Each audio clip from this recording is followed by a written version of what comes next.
We have Bob Bankin from SpaceX Demo 2 mission entering the International Space Station.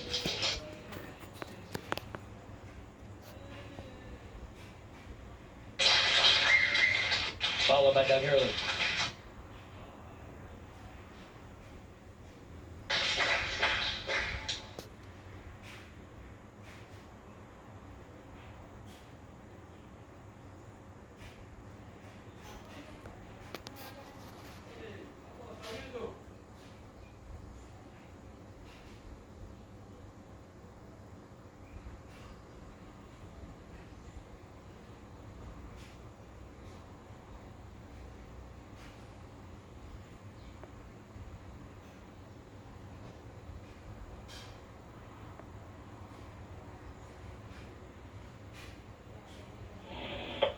And Station Houston, we see you, and it's a great-looking photograph.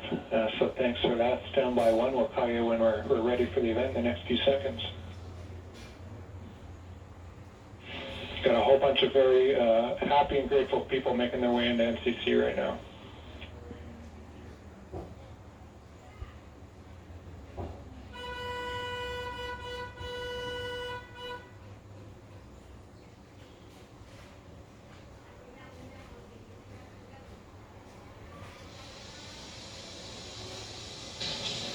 Demo 2 crew now aboard the International Space Station. They entered at 12:22 p.m. Central Time.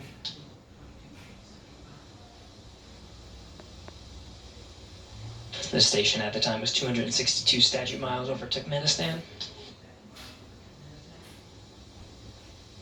Crew all gathered in front of the cameras at the Node 2 forward end of the International Space Station. Just behind them is the hatchway to the Crew Dragon on this Demo 2 mission. We're standing by for a welcome ceremony. We'll have VIPs here in Mission Control Houston ready to greet the crew.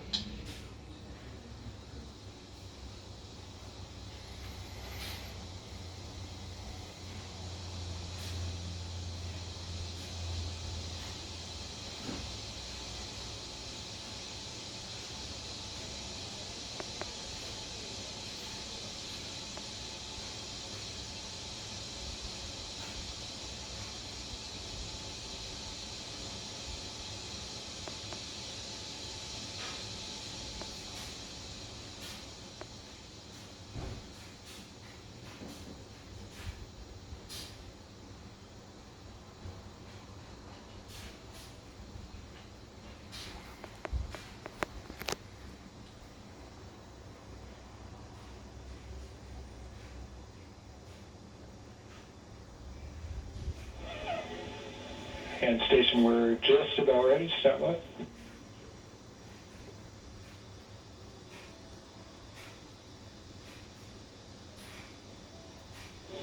All right, Station, it's Houston on Space Ground 2. Confirm that you are ready for the event. Houston, this station, we are ready for the event. Copy that. And sir, Administrator Bridenstine, welcome to MCC. Please call Station for a voice check. Station, this is the NASA Administrator. Can you hear me? We hear you loud and clear, sir. Welcome to the space station. Thank you, Chris. It's good to see you. And welcome to Bob and Doug. I will tell you, the whole world saw this mission, and we are so proud of everything you have done for our country, and in fact, to inspire the world.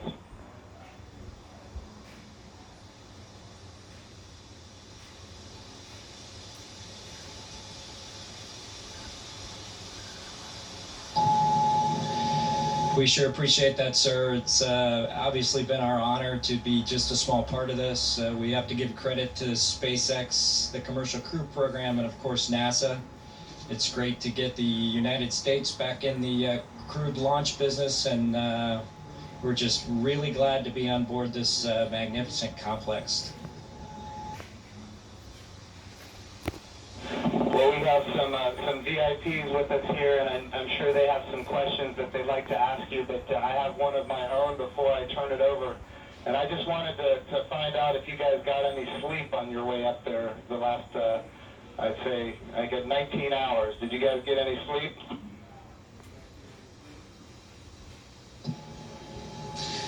Yeah, I think a lot of folks in Hawthorne were asking the same question, sir, but we did get probably a good 7 hours or so opportunity for sleep, and I did succeed at sleep, and Doug did as well. So the first night is always a little bit of a challenge, but the Dragon was a slick vehicle, and we had good airflow, and so we had an excellent evening, and just excited to be back in low Earth orbit again.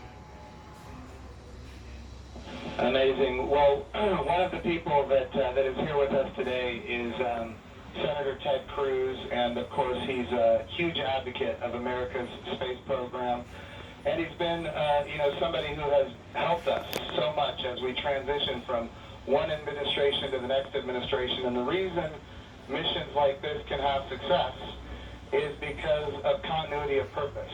And Senator Ted Cruz was a leader on a bill called the the NASA Transition Authorization Act. And because of that, we have had a lot of political support, and we're very grateful for his leadership. Senator Cruz, would you like to say a few words?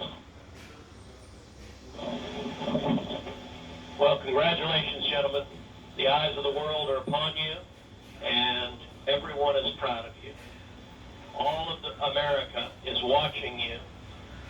And today and yesterday represent big, big days. We're looking at a decade since we've had American astronauts launched on an American ship from American soil. And I can tell you, I sat with my wife and kids in our living room watching on TV yesterday, and I suspect we did what just about everyone watching did, including both of you, which is held our breath as it took off. And we're glad to see you've landed safely. We're glad to see you've docked. And so let me ask you, that Dragon is an amazing vehicle. How does she handle?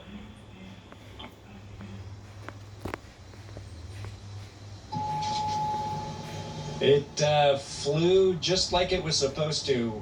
It was we had a couple of opportunities to take it out for a spin, so to speak. Once after we got into orbit last night, and again today about 20 minutes before we docked. And my compliments to the folks back at Hawthorne and SpaceX for how well it flew. It is exactly like the simulator, and we couldn't be happier about the performance of the vehicle. What do you guys hope to accomplish in your time on the International Space Station?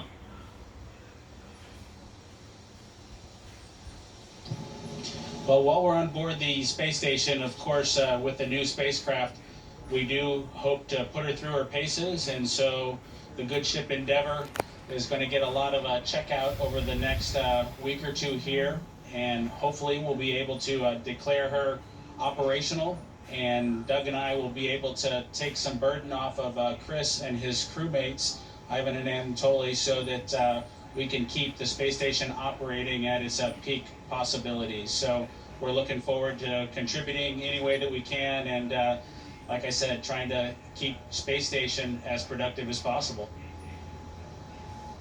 As a country, we're in the midst of a tough week. We're seeing protests, we're seeing a lot of anger, we're seeing violence. And I have to say, this launch and y'all's docking is a powerful inspiration of what we can do when we come together. Of the power of unity, the power of ingenuity. And so I guess the last question I would ask you is since you have the opportunity to address, in particular, all the young people in America, what would you tell them in terms of what we can do when we can come together?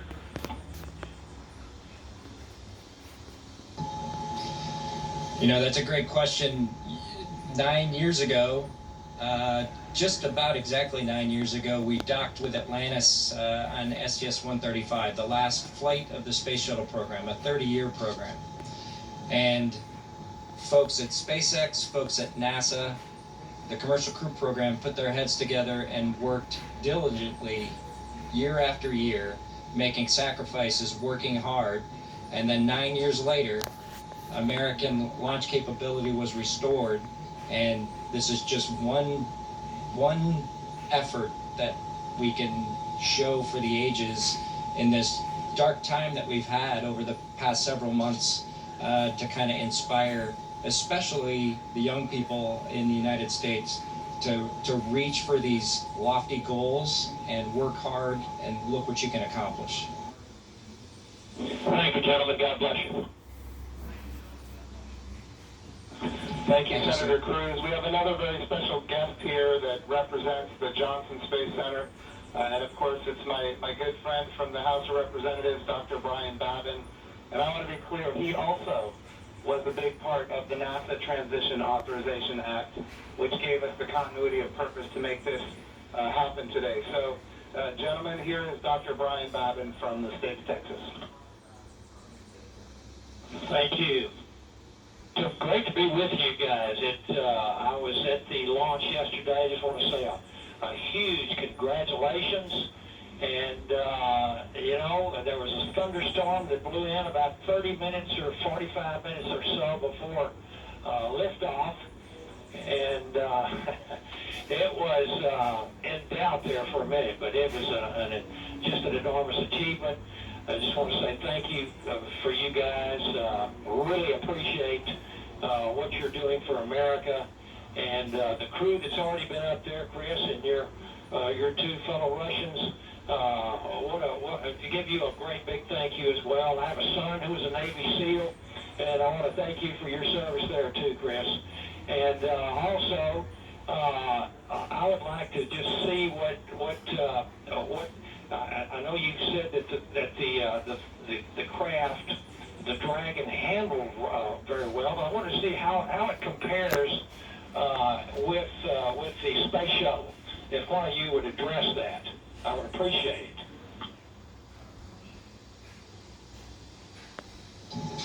Well, thank you, sir. It certainly has been a long endeavor for us and our namesake spacecraft. We're proud to have her on board the International Space Station after all that the teams around the country and across America have done to get us here today. As far as a comparison with the space shuttle, both Doug and I took a few minutes while we were accomplishing the approach and docking to, in our spare time, talk a little bit about it. We were surprised a little bit at how smooth things were off the pad. The space shuttle is a pretty rough ride heading into orbit with the solid rocket boosters. And our expectation was, as we continued with the flight into second stage, that things would basically get a lot smoother than the space shuttle did. But Dragon was huffing and puffing all the way into orbit, and we were definitely driving or riding a Dragon all the way up. And so it was not quite the same ride, the smooth ride, as the space shuttle was up to Miko. A little bit less G's, but a little bit more alive is probably the best way I would describe it. Anything else, Doug? No?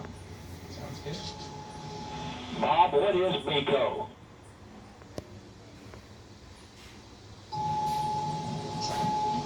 Sorry, I have to apologize for actually using the term MECO. It's a little bit confusing between the space shuttle and the Dragon vehicle. So it's a main engine cutoff is what MECO stands for. Those happened at different times in flight for the two vehicles. For the space shuttle, that was when you were all the way in orbit. For Dragon, that was just a little bit after 2 minutes. And then we had the single engine cutoff for second stage when we achieved orbit. So that time under the single engine under Dragon with one engine was more of an experience than the shuttle was for that 6.5 minutes or so that we were under that second stage motor. Well, I would just like to say, in fact, Doug, did you have something you wanted to add there? I met your mother and father yesterday, Doug, and great folks. They were very, very proud of their son.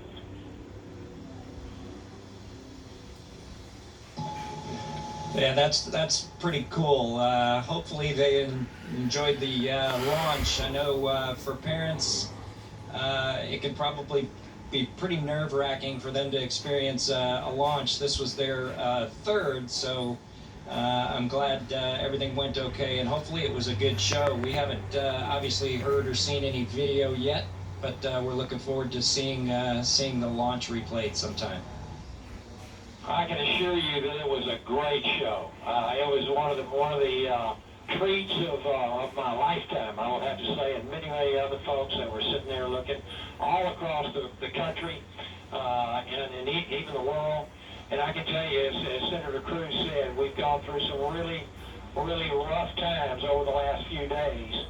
And to have that successful launch, the public-private partnership between NASA and SpaceX, and you guys being so well-trained and having it go off without a hitch was a tremendous blessing for our country. And I can't tell you how many emails and communications I've gotten from people that who were so disturbed by what's been going on, transpiring around the country, to have the great news and the wonderful liftoff and everything going without a hitch. So I just want to say God bless both of you. Thank you so very much. Bless the rest of you folks up there as well. We thank our Russian partners. And thank you, Chris. Y'all are all in our prayers, and we're looking forward to seeing you successfully complete your mission and back on safely on Earth. God bless.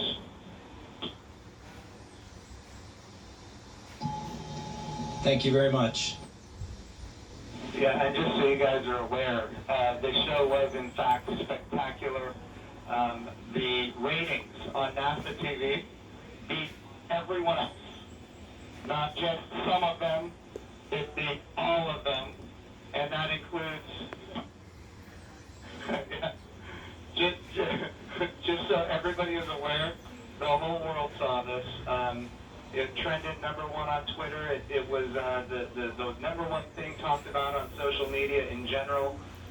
This was an amazing moment, and it represents a transition in how we do space flight from the United States of America. NASA is not going to purchase, own, and operate rockets and capsules the way we used to. We're going to partner with commercial industry for access to low Earth orbit, and those partnerships are going to enable our providers to get customers that are not NASA and drive down our costs. And we're going to have numerous providers that are competing on cost and innovation and safety. And we're going to have more access to low Earth orbit than ever before. And this business model, now that it's been proven on commercial resupply of the International Space Station, now commercial crew to the International Space Station, this model is going to apply, and I know Senator Cruz has this near and dear to him, when we go to the moon.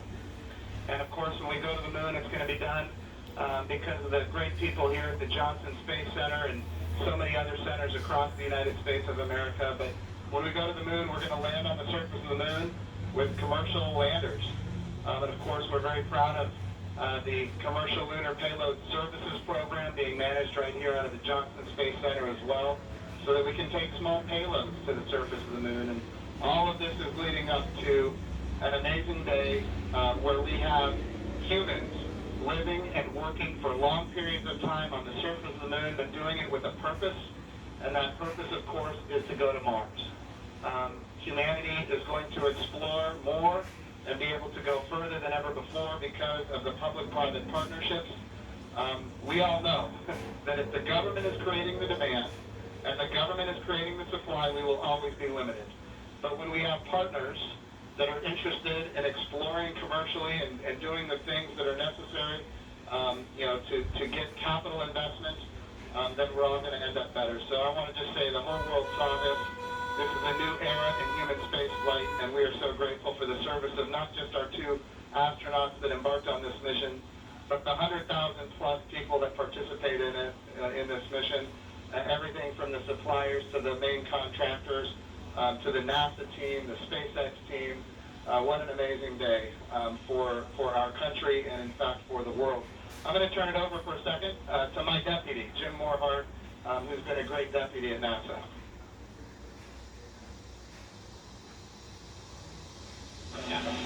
Gentlemen, congratulations. You know, Jim's mentioned going to the moon. And yesterday and today, one, you've inspired the Artemis generation, which is our next generation. And that's what this is about. It's really bringing the children that we've got and our grandchildren forward, so they'll be the ones that are going into deep space. This is the dawn of a new era. And we just thank you for being at the beginning of it. Thank you so much. It was absolutely our pleasure, but it's just a huge team effort across the board from SpaceX to NASA that made this all happen. We were just the lucky guys that got to fly the rocket yesterday. I have a question for Chris Cassidy. You know, our crew here decided to be about 3 days late. You got to work them overtime, I presume, now to get them caught up on all the activities that they missed out on. Any plans for them? Well, the day they missed out on was a good one for them to skip. It was Saturday house cleaning, but I took care of it for them. We'll catch up next weekend. But in all seriousness, we've got a few things to take care of tonight. Make sure we're all safe and we know the plan in case something bad happens. And then we're looking forward to some operational stuff later in the month. Maybe we'll get outside and do some spacewalks. And our efforts in these coming weeks will be in that effort. So we're all super excited to have 2 more crewmates to the Expedition 63 team. Awesome. And of course, here in Houston, this is the home of the astronaut office, and the Johnson Space Center is led by Mark Geyer, and I'm going to turn it over to Mark for a few comments. Thank you, Jim. Hey, it's great to see all of you there. Good to see you, Bob and Doug. I know we talked a few days ago. You look a little taller than I remember you. And but I also want to thank Helen so